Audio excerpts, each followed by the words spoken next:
Assalamualaikum warahmatullahi wabarakatuh. Bertemu lagi pada mata kuliah profesi bimbingan dan konseling. Salam sejahtera dan bahagia untuk kita semua. Saya mengucap salam bahagia ada yang batin. Bahagia gimana, Pak? Masa pandemi di rumah saja nggak dapat uang jajan. Ya nggak apa-apa. Bahagia itu tidak mesti bergantung pada tunjangan uang jajan. Banyak segi-segi yang bisa diambil untuk tetap bahagia. Paling enggak masih bisa bernafas, masih bisa ngomong, masih bisa ketemu teman. Itu bahagia. Pada pertemuan ini kita membahas tentang motif dasar untuk menjadi konselor. Namun sebelum itu perlu saya sampaikan bahwa topik ini terkait dengan tugas yang sudah saudara tunaikan pada pekan yang lalu.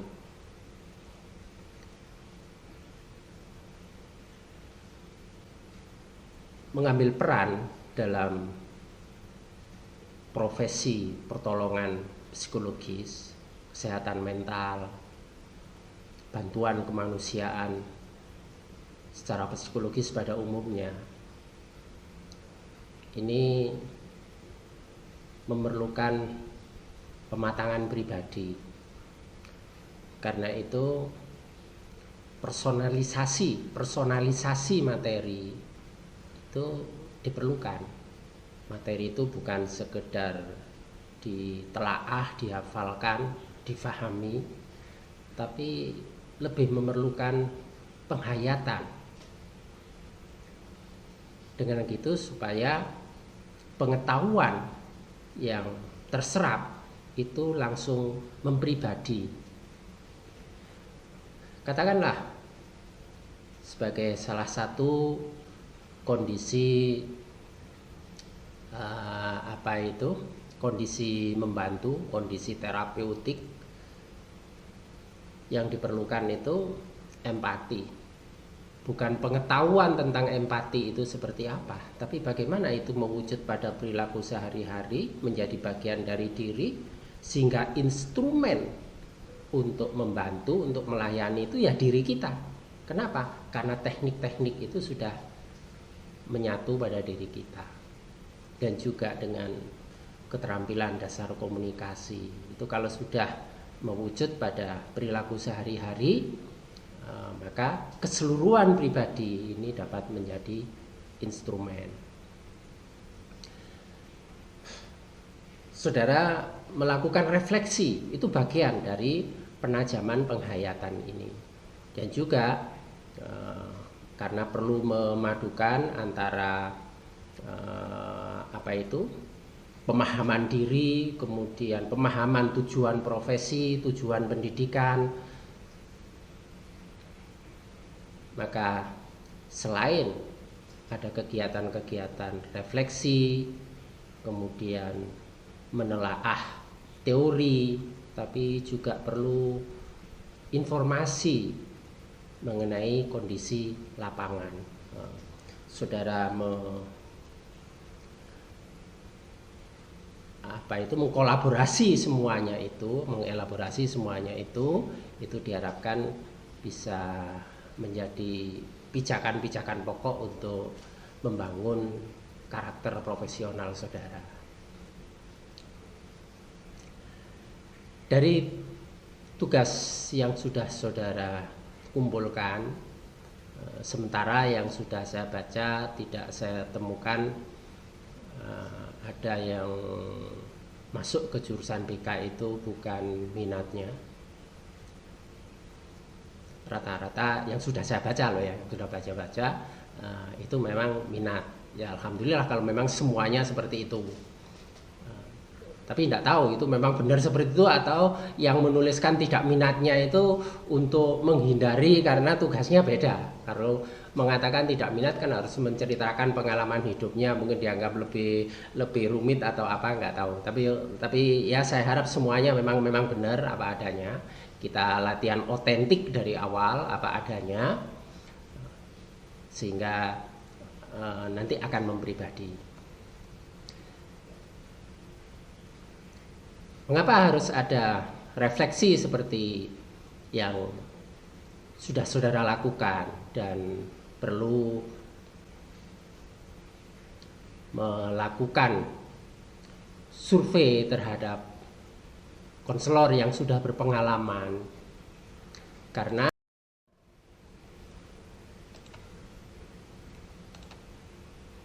starting point-nya itu ada di sini.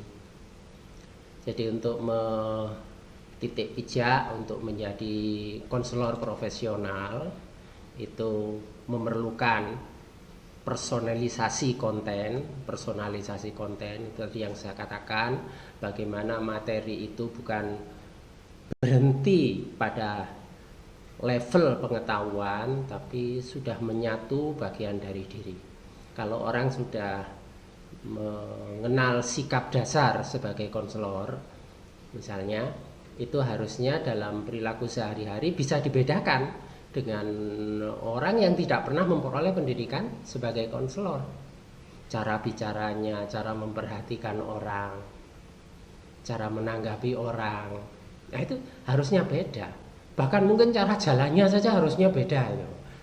Misalnya bisa dikenali itu, oh ini berarti konselor, seperti tentara itu. Oh, tentara jalan bungkuk-bungkuk itu kan nggak ada, rata-rata kan tegap. Lalu potongan fisiknya, model rambutnya seperti itu sehingga mudah dikenal. Oh itu tentara, itu tentara. Nah, dokter juga begitu mungkin cara bicaranya.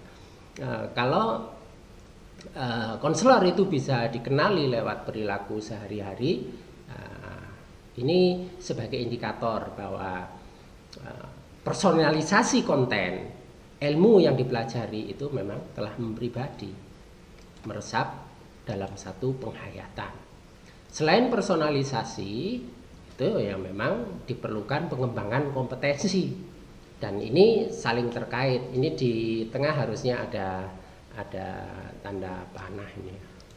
Tanda hubung, ada tanda hubung.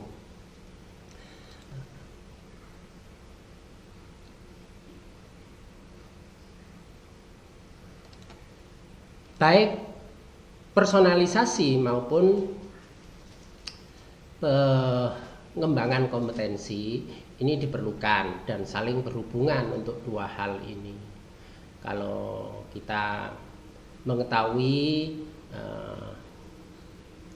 apa yang kita pahami, kita mengetahui keadaan diri kita mengetahui aspek-aspek pokok yang bisa menunjang atau menghambat diri kita mengetahui apa yang diperlukan untuk menjadi konselor profesional, maka itu diharapkan nanti bisa mengatasi tuntutan-tuntutan yang diperlukan untuk menjadi konselor profesional.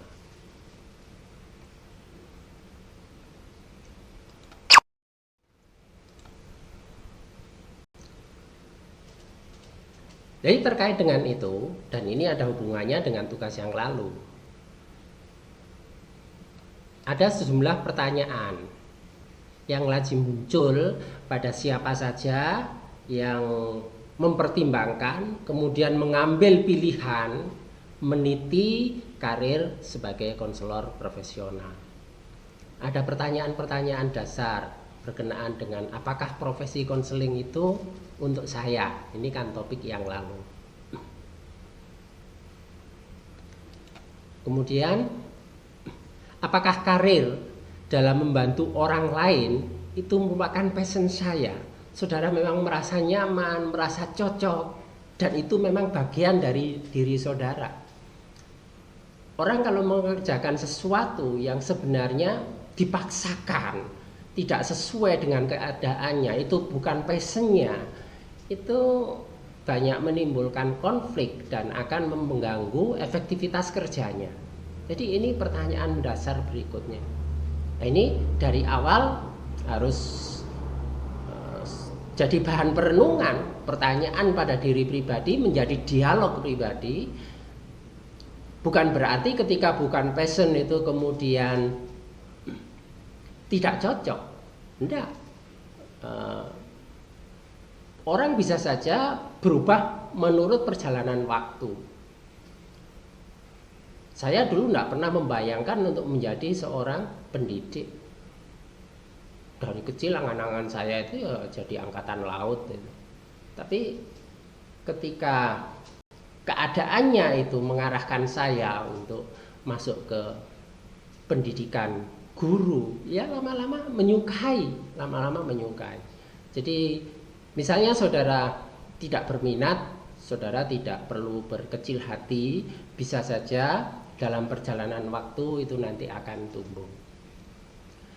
Orang-orang dulu itu dalam perjodohan itu sering tidak saling kenal karena langsung dijodohkan gitu saja. Jadi mungkin awalnya saling bergantung, saling sayang, saling cinta itu tidak ada, tapi akan tumbuh dengan perjalanan waktu. Dan itu bisa abadi rumah tangga mereka. Ini tentang kecocokan. Berikutnya adalah, akankah saya cukup tahu untuk membantu orang lain ketika saya memulai praktek pertama saya? Ini nyangkut konten, pengetahuan, teori, kemudian diolah lanjut itu sehingga mempribadi menjadi kompetensi, ada keterampilan, ada sikap di situ. Apakah yang sudah terserap dan sudah dikembangkan membentuk pada pribadi itu cukup untuk menjalankan praktek atau tidak? Berikutnya adalah, akankah saya dapat bekerja secara efektif dengan orang-orang yang berbeda dari saya? Konselor akan menghadapi konseli dengan latar belakang, budaya, agama, sosial, ekonomi, kebiasaan yang berbeda. Ketika tidak ada kesadaran multikultural, tidak ada toleransi, itu tentu akan sangat mengganggu. Karena itu akan ada pertanyaan, ketika berbeda dengan saya, nilainya berbeda dengan saya, bisakah saya bekerja secara profesional? Jadi pertanyaannya bekerja secara profesional. Ketika sudah lulus nanti, atau sebelum lulus masih dalam pendidikan, bisa juga muncul pertanyaan, apakah saya bisa mendapatkan pekerjaan nanti dengan bekal sekolah di bimbingan dan konseling ini? Ini ya, pertanyaan-pertanyaan yang wajar dan memang perlu dipertajam, bagian dari personalisasi konten itu, penghayatan akan pengetahuan yang saudara pelajari supaya mempribadi. Lalu akankah karir saya memberi keamanan finansial? Jadi meskipun konselor itu memberikan bantuan kemanusiaan, dia harus altruistik, mengutamakan orang lain, tapi namanya pekerjaan profesional ya mesti ada imbalan finansial. Kalau terus nggak ada imbalan finansial, ya mau makan apa? Karena itu pertanyaan yang wajar, orang berpikir apakah imbalan yang diperoleh itu cukup untuk hidup atau tidak. Karena setiap orang juga punya tanggung jawab parenting, mengasuh, membesarkan, mendidik anak. Nah itu semuanya kan butuh finansial. Apakah cukup? Itu pertanyaan pertanyaan yang perlu menjadi bagian dari kesadaran saudara. Pertanyaan berikutnya adalah, apakah saya dapat menerapkan apa yang saya pelajari? Nah, saudara dididik untuk menyelesaikan tingkat sarjana, nanti harus ditambah dengan pendidikan profesi 1 tahun. Nah, itu secara teoritik diharapkan itu cukup untuk membekali saudara. Tapi secara pribadi, dengan evaluasi kualitas selama pendidikan, orang akan bertanya tentang apakah dapat menerapkan apa yang saya pelajari. Persoalannya ialah kadang-kadang yang kita pelajari itu tidak selalu mudah ditemukan kecocokannya. Bukan tidak cocok ya, tidak selalu mudah ditemukan kecocokannya dengan fakta di lapangan. Nah, bagaimana cara memandang itu? Pengalaman menemukan ketidakcocokan atau kesulitan mencocokkan teori dengan fakta itu kadang-kadang bisa membuat seorang menjadi ragu-ragu. Pertanyaan lanjut adalah, apakah karir ini memuaskan saya? Ini dalam perjalanan lanjut begitu. Dalam perkembangan karir, sebenarnya pada karir apapun, orang-orang itu akan mempertimbangkan lagi apakah tetap di karir itu atau berpindah. Itu satu hal yang wajar. Jadi kalau misalnya muncul dalam saat tertentu ketidakpuasan, itu sebenarnya tidak perlu terlalu cepat-cepat untuk mengambil keputusan misalnya pindah, tapi tetap mencari sisi-sisi untuk mempertimbangkan secara adil antara sesuatu yang memuaskan dan tidak memuaskan. Nah, karena saudara disetting sebagai konselor pendidikan, maka perlu juga pertanyaan mendasar mengenai apakah pendidikan anak merupakan dunia saya. Setiap orang mungkin merasa tidak cocok di dunia pendidikan, tapi ada yang dari awal itu rasanya cocok dalam dunia pendidikan. Ini pertanyaan berikutnya adalah, bagaimana saya akan meningkatkan kemampuan saya. Dari starting point-nya awalnya, saudara memulai dari minat ataupun tidak berminat, tapi kesemuanya memerlukan cara-cara untuk pada akhirnya saudara siap mengampu pekerjaan ini. Nah, itu yang diperlukan ialah bagaimana meningkatkan kemampuan sehingga harapan untuk mengampu pekerjaan ini secara profesional bisa dicapai.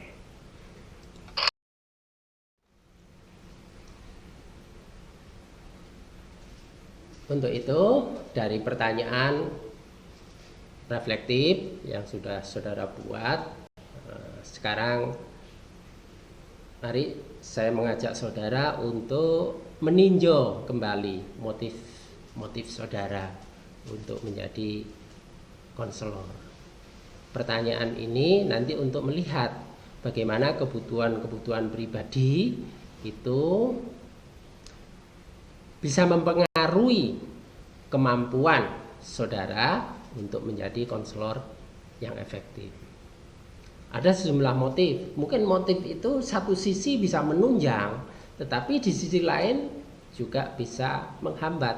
Maka ini perlu penyadaran sehingga tidak mengganggu efektivitas kerja saudara nanti.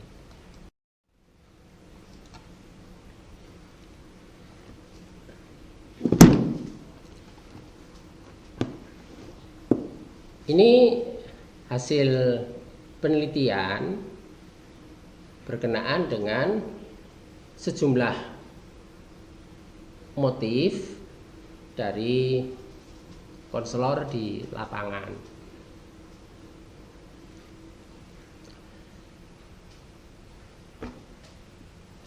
Motif itu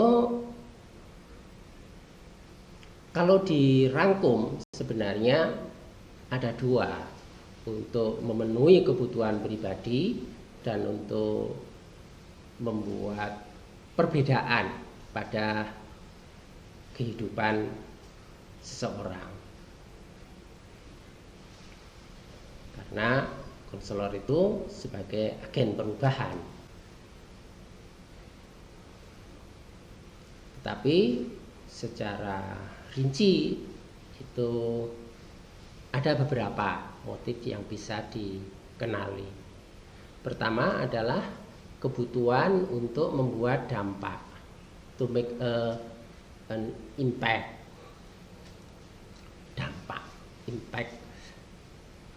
Ini biasanya merupakan motif yang paling banyak muncul pada konselor, baik ia masih dalam pendidikan maupun yang sudah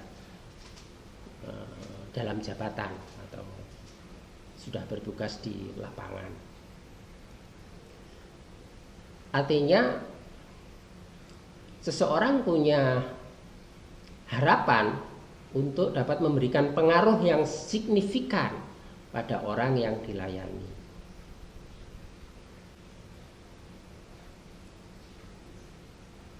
Tetapi perlu disadari bahwa kita tidak mungkin bisa mengubah semua orang. Kalau orang terlalu terpaku dengan motif dasar ini, ketika keadaannya tidak seperti yang diharapkan, mungkin terjebak pada frustrasi, kecewa, sedih, karena faktanya ia tidak mampu mengubah orang lain, membuat perubahan. Jadi ini sebagai motif pokok bagus, memang arahnya itu untuk membantu orang berubah, tapi ada kalanya itu yang tidak mudah untuk mengarahkan seseorang, membawa seseorang pada keputusan diri untuk berubah.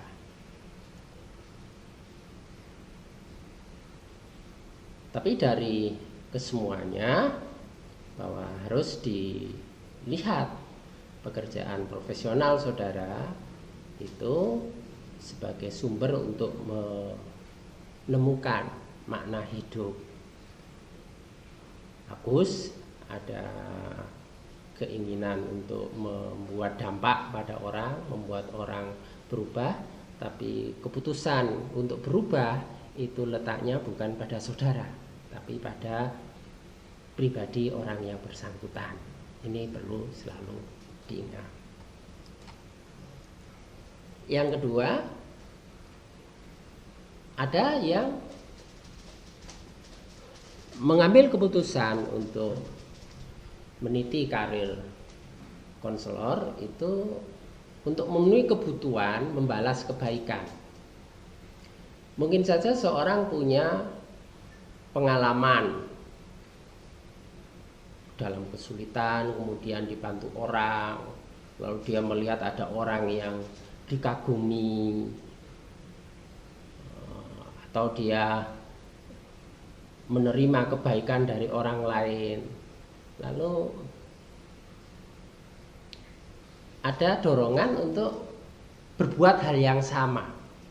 Jadi kalau diungkapkan itu ada frase seakan-akan landasan tindakannya atau motifnya itu untuk membayar ke depan. Saya sekarang ini menerima kebaikan dari orang, maka saya nanti ingin membalas kebaikan itu. Kalau dulu mengalami kesulitan kemudian tertolong oleh orang lain, maka ingin saya bisa menjadi penolong seperti dia. Jadi kalau dulu di sekolah misalnya ada masalah yang rumit dipecahkan oleh konselor, maka muncul motif untuk menjadi konselor.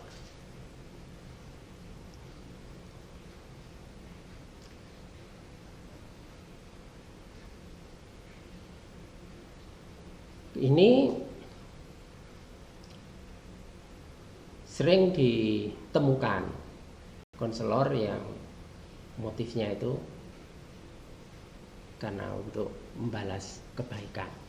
Hanya yang perlu diwaspadai ialah gaya seseorang itu tidak selalu sama dengan diri kita, maka tidak bisa menyamakan begitu saja setiap situasi seseorang, termasuk situasi masalah orang dengan situasi masalah kita. Yang berikutnya adalah kebutuhan untuk peduli, untuk merawat orang lain.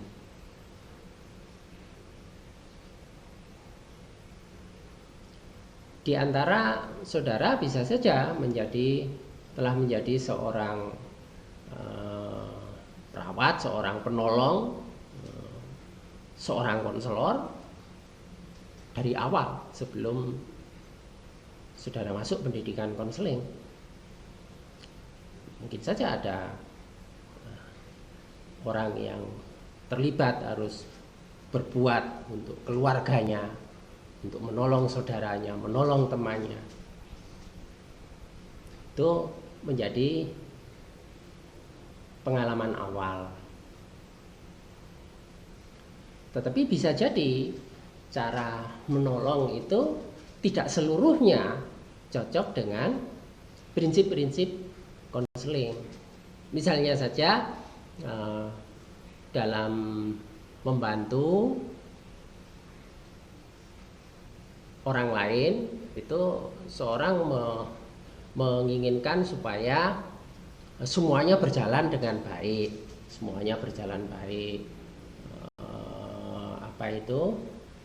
mengalah, kemudian berusaha untuk menyenangkan orang.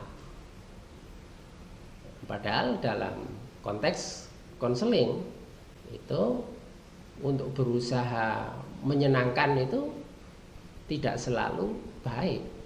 Ada kalanya kita perlu membelajarkan orang untuk berani memeriksa keadaan diri yang sebenarnya. Kalau orang sudah terbawa dengan pribadi untuk semuanya baik-baik saja, itu mungkin bisa mengganggu terhadap efektivitas konseling. Atau ketika untuk keperluan orang lain kemudian dia memilih dirinya untuk mengalah, ya bisa saja itu akhirnya mengabaikan kebutuhan pribadi. Padahal kebutuhan pribadi itu tetap sesuatu yang perlu dilihat, dipertimbangkan, dan tidak bisa dipercampurkan dengan kebutuhan orang lain. Ini perlu untuk mengembangkan keseimbangan antara tujuan membantu orang dengan memenuhi kebutuhan pribadi.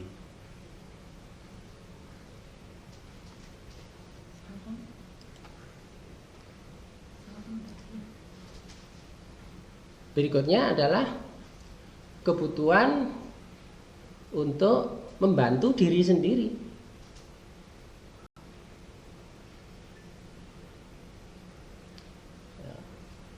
Ketertarikan membantu orang lain itu mungkin saja dari pengalaman perjuangan diri mengatasi permasalahan. Karena orang pernah punya pengalaman dirinya terluka, berada pada kesulitan, lalu dia melalui proses untuk memecahkan masalah diri, kemudian dia ingin bagaimana supaya orang lain bisa memecahkan masalahnya seperti dirinya. Ini juga perlu disadari bahwa kemampuan, kesiapan orang untuk memecahkan masalah yang sama itu belum tentu sama kesiapannya. Jadi Kadang-kadang ada hal yang tidak boleh dipaksakan. Jadi tujuan itu, motif ini ada negatif tapi ada positif, tapi harus diwaspadai hal negatifnya. Kemudian kebutuhan untuk dibutuhkan.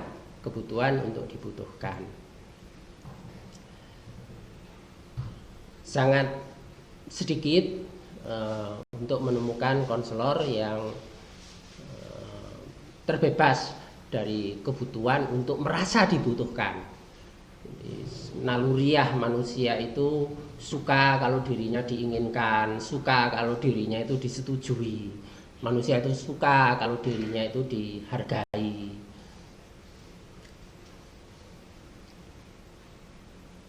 Namun kalau hal ini itu menjadi bagian yang mendominasi motif seseorang dalam bekerja, itu ada bahaya nanti bisa menutupi kebutuhan konseling.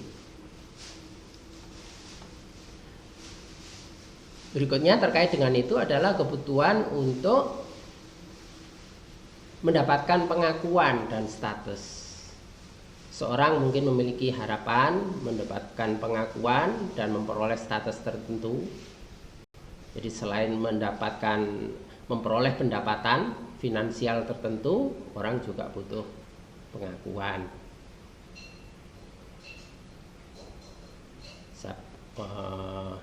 Orang bisa merasa terasing dalam hidupnya ketika tidak dikenali, tidak jelas statusnya, dan tidak mendapatkan pengakuan dari siapapun. Kalau ada orang yang datang itu kan berarti dikenali dan akan mengukuhkan statusnya. Ini juga perlu diwaspadai pula,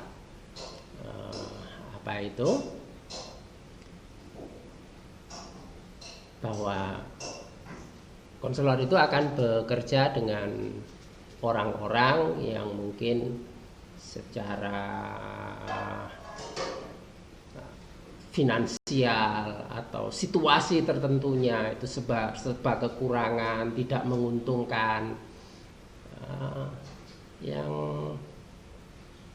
mungkin tidak bisa memberikan dampak yang terlalu kuat untuk mendapatkan pengakuan dan status diri. Tetapi kepuasan untuk memperoleh penghargaan dan keuntungan secara pribadi, jadi bukan finansial, bukan dikenal oleh masyarakat luas, tapi pada keuntungan pengakuan pribadi itu kadang-kadang itu juga lebih bermakna bagi hidup seseorang. Karena itu tetap terimalah pengakuan yang Anda peroleh. Jadi misalnya orang menyatakan merasa tertolong oleh saudara, ya diterima saja, tapi tetap rendah hati, jangan kemudian timbul kebanggaan yang akhirnya bisa mengganggu efektivitas saudara. Kemudian kebutuhan untuk memberikan jawaban. Ada seorang yang dorongannya itu tinggi untuk menasehati orang lain, selalu memberikan jawaban yang benar.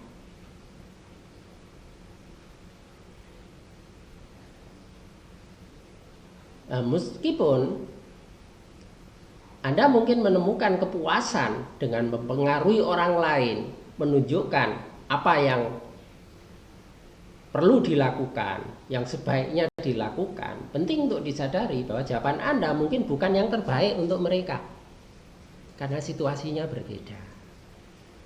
Karena itu ini perlu, tapi juga perlu diwaspadai. Apa yang bisa menghambat efektivitas kerja. Kemudian yang terakhir yang bisa saya katakan adalah kebutuhan untuk pengendalian.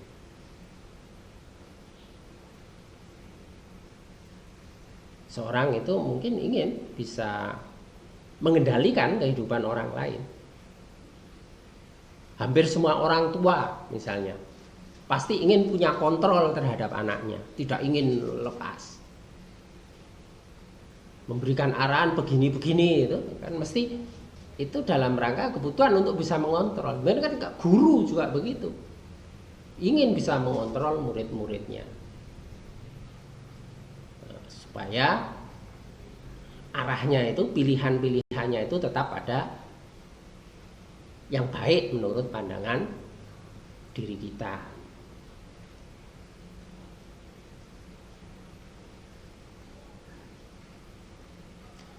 Hanya yang perlu diwaspadai bahwa kebutuhan yang kuat untuk memberikan solusi untuk setiap masalah yang dihadirkan konseli itu bisa memenuhi kebutuhan saudara untuk mengendalikan, untuk mengontrol. Tapi pertanyaannya bagaimana? Apakah kebutuhan konseli terpenuhi? Nah, ini pertimbangan-pertimbangan pengaruh motif dalam kerja. Terakhir pertanyaannya ialah, adakah motif-motif yang lain? Adakah motif yang lain? Nah, dari daftar yang ada, mungkin ada saudara punya motif yang lain, silakan itu diidentifikasi dan nanti bisa saudara laporkan pada laporan penugasan.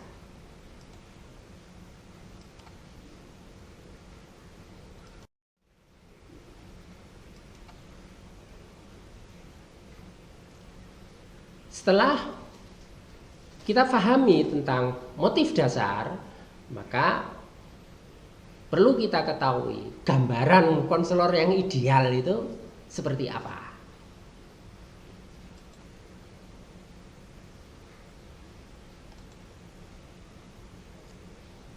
Tidak seluruh daftar konselor ideal ini nanti bisa dipenuhi oleh seseorang, tetapi bahwa kita perlu mengetahui supaya kita bisa menetapkan diri dalam mengembangkan diri kita nanti itu harus bagaimana.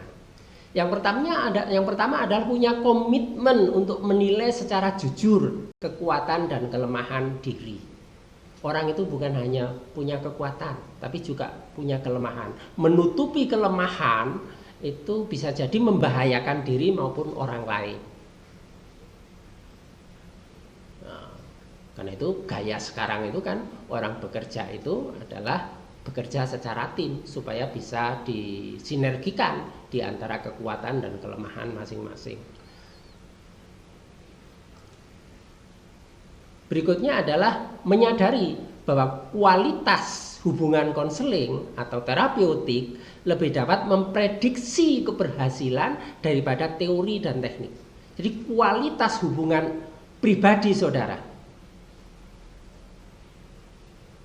hubungan interpersonal saudara itu sebenarnya lebih bisa memprediksikan keberhasilan pencapaian tujuan daripada penerapan teori dan teknik.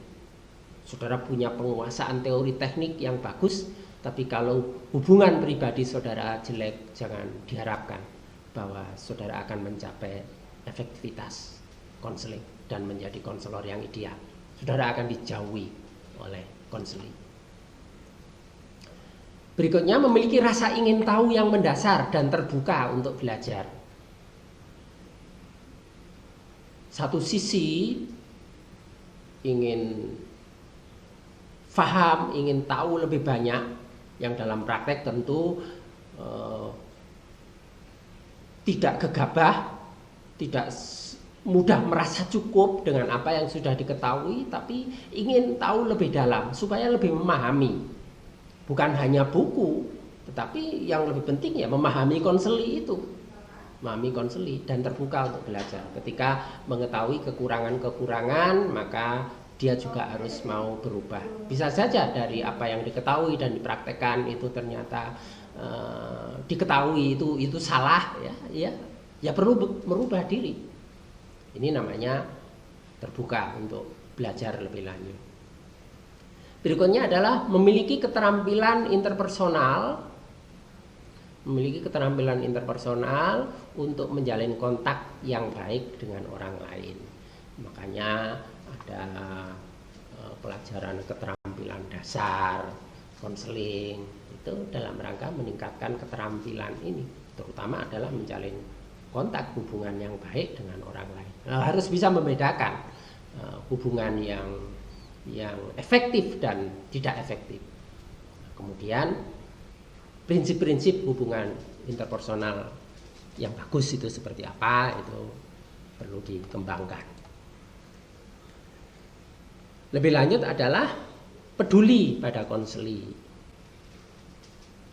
Kepedulian ini diungkapkan dengan melakukan apa yang menjadi kepentingan terbaik mereka. Maksudnya dalam melakukan konseling itu fokus pada apa yang menjadi kepentingan terbaik mereka.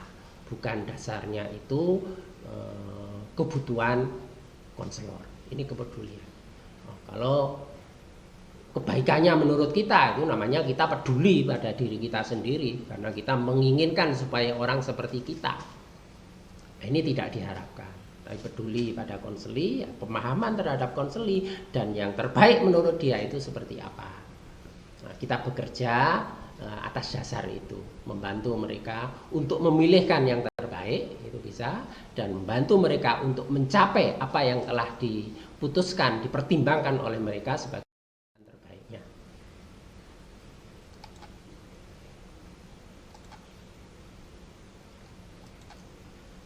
Berikutnya, menyadari bahwa perubahan itu membutuhkan kerja keras.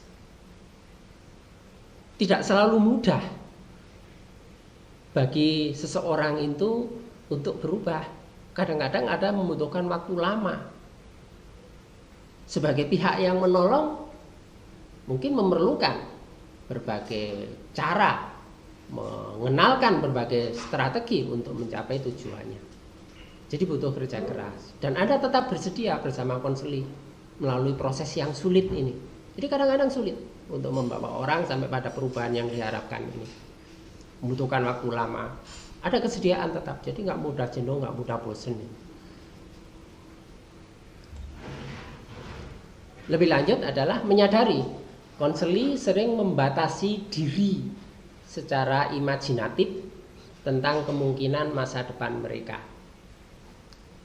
Ada tipikal orang yang mudah menyerah, mudah putus asa, melihat diri secara sempit, tidak mau melihat sisi-sisi yang lain yang terbuka. Dan itu sebenarnya hanya bayangan, hanya gambaran-gambaran yang mereka kembangkan, sehingga ini menghambat pertumbuhan mereka. Ini harus menjadi kesadaran konselor bahwa kebanyakan konseli itu keadaannya seperti itu. Dia mempersempit wawasan dirinya sendiri, selalu melihat lebih rendah potensi-potensinya yang diperlukan untuk perkembangan di masa depannya. Lebih lanjut adalah bersedia memanfaatkan sejumlah sumber untuk memungkinkan konseli mencapai tujuan mereka. Dari sikap tidak mudah menyerah, itu harus punya kejelian untuk melihat berbagai sumber internal maupun eksternal yang bisa menunjang konseli untuk mencapai tujuannya.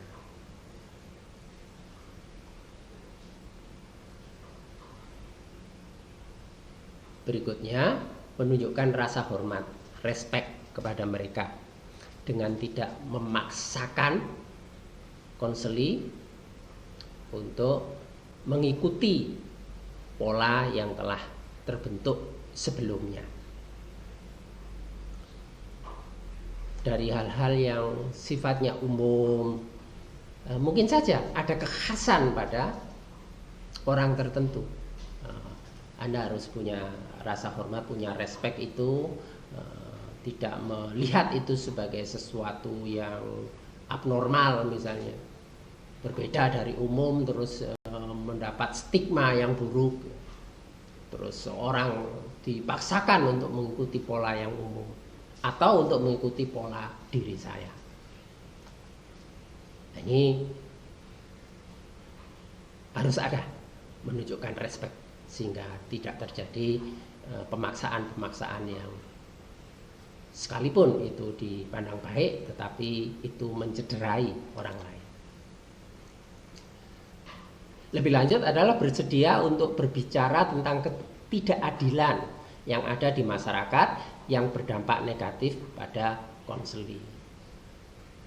Padahal yang disorot itu misalnya situasi yang saudara suka. Nah, ini jangan saudara menempatkan diri sebagai lawan debat.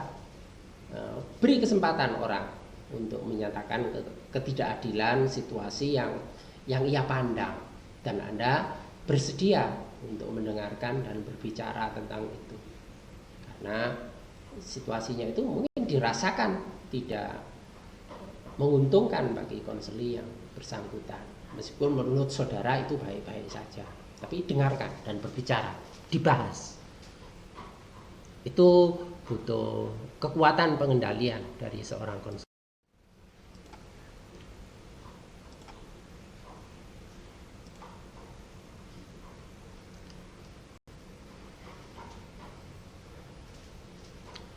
Selain yang sudah kemukakan, diperlukan juga untuk menjaga diri secara fisik, mental, psikologis, sosial, dan spiritual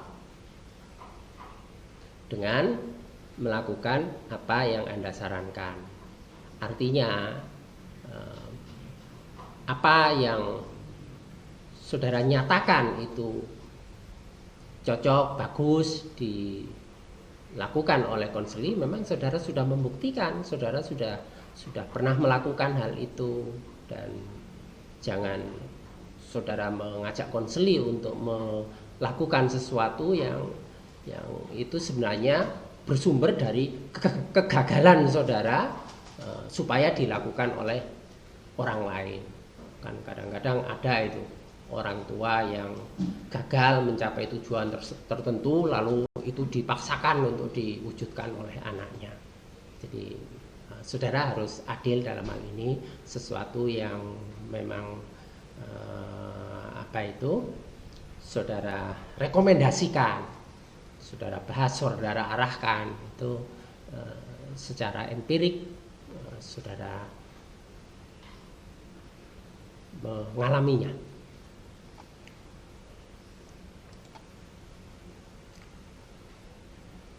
Berikutnya adalah menyadari pertumbuhan pribadi perjalanan seumur hidup, dan Anda berefleksi diri untuk membuat perubahan diri. Orang itu berubah dari waktu ke waktu, dan ini bagian dari pertumbuhan pribadi dalam seluruh rentang kehidupannya. Perubahan-perubahan dari pribadi itu perlu dikenali, dan Anda setiap kali mengevaluasi, merefleksi diri, mungkin perlu memutuskan perubahan-perubahan tertentu. Lebih lanjut, mempertanyakan kehidupan dan terlibat dalam pemeriksaan diri secara kritis terhadap keyakinan dan nilai Anda. Ini ada hubungan dengan poin yang sebelumnya. Jadi tidak menerima begitu saja.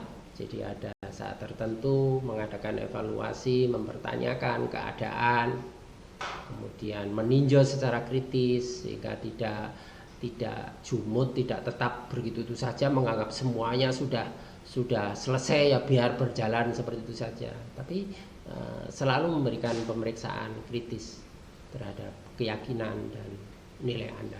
Nah, itu apa enggak capek? Ya tidak, karena hasilnya tidak selalu harus keputusan untuk berubah, tapi bisa itu untuk memantapkan.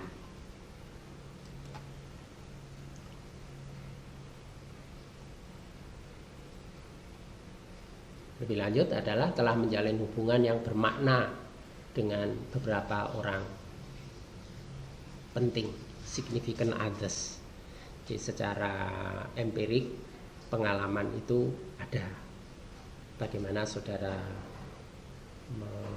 mengembangkan pola hidup tertentu, menjalin hubungan tertentu, melakukan kerja bersama tertentu, dan yang itu menunjukkan hasil yang positif.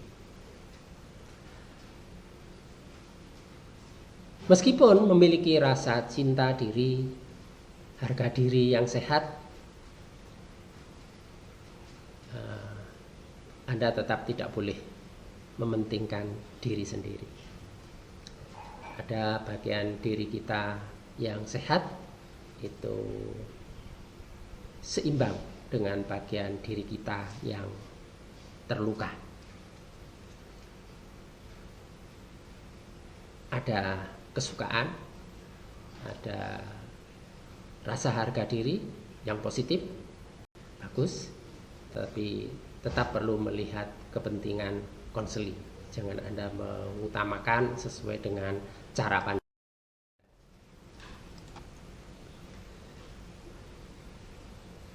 Nah, sekarang kita melihat setelah mengetahui motif dan gambaran konselor yang ideal itu, kalau gitu sosok konselor itu seperti apa sih? Who is counselor? Apakah konselor itu adalah orang yang spesial, yang khusus? Ataukah sebenarnya setiap orang bisa menjadi konselor? Itu pertanyaannya. Secara fakta, banyak orang yang tampaknya secara alamiah, secara natural ia berbakat sebagai konselor. Jadi tidak memperoleh pendidikan konseling, tetapi cara mengembangkan hubungan dengan orang lain, kepeduliannya terhadap orang lain itu sudah sangat konselor sekali. Ada orang-orang yang berbakat seperti itu.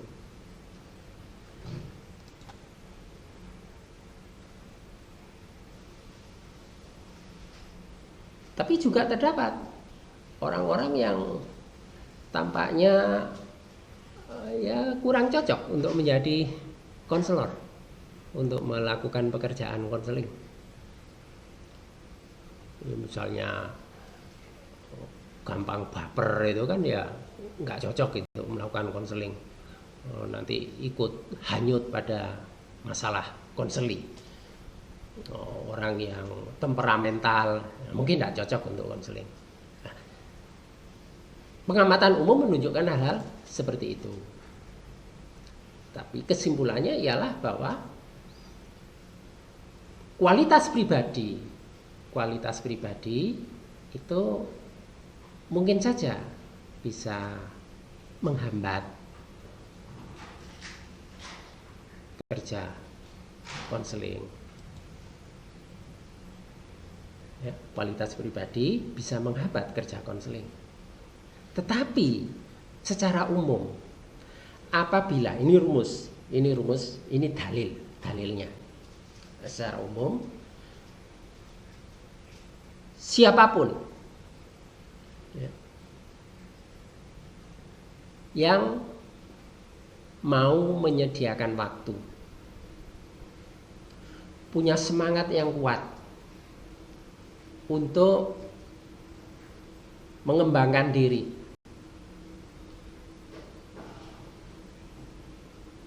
dia akan mampu untuk menjadi konselor yang mumpuni. Jadi siapapun orangnya, apakah dari dasarnya itu punya kualitas pribadi yang menghambat, atau yang secara kualitas pribadi itu sudah menunjang untuk kerja konseling. Yang penting ini, kalau dia mau menyediakan waktu, mau berkorban, secara khusus ia menyediakan waktu untuk mengembangkan diri, punya semangat yang kuat untuk berlatih, mengembangkan diri, maka setiap orang itu sebenarnya mampu untuk menjadi konselor yang mumpuni. Ini dalil dasarnya. Karena itu saudara tidak perlu berkecil hati mengenai siapa diri saudara sekarang ini, tapi tetap sediakan waktu yang cukup atau yang lebih. Tetap pelihara semangat dan semangat saudara untuk berlatih mengembangkan diri, maka saudara akan bisa menjadi konselor profesional. Untuk itu, pandanglah bahwa program pendidikan ini sebagai investasi saudara. Investasi saudara. Nah, karena itu disiapkan secara serius dalam menempuh pendidikan.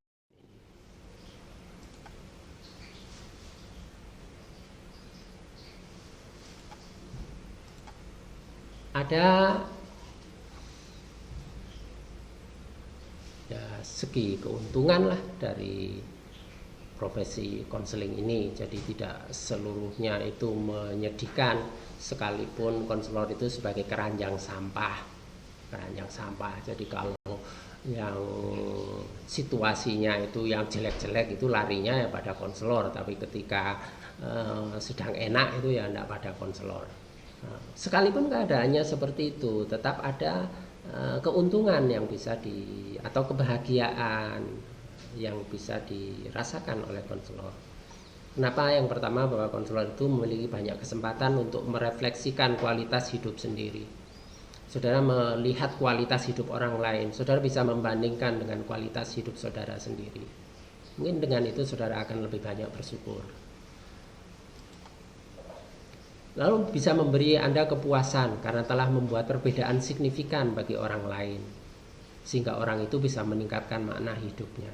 Kalau kita mengetahui orang itu ternyata menjadi lebih baik yang sebagiannya karena sokongan kita, nah itu ada kepuasan tersendiri, ada rasa syukur di situ. Nah, pekerjaan ini mungkin akan bisa membuat saudara lebih baik dan lebih bijaksana, serta lebih memiliki kesadaran diri yang tinggi. Kerja profesional di bidang ini akan mempercepat perkembangan psikologis, meneguhkan kehidupan emosional saudara, sehingga lebih stabil, lebih bisa memilih yang positif, lebih memiliki kepekaan terhadap aspek-aspek emosi, dan membuat diri semakin mantap dan puas. Lalu adanya respek pada hubungan antar manusia itu bisa meningkatkan toleransi terhadap ambiguitas, ketidakjelasan, dan kapasitas yang lebih besar untuk menikmati hidup.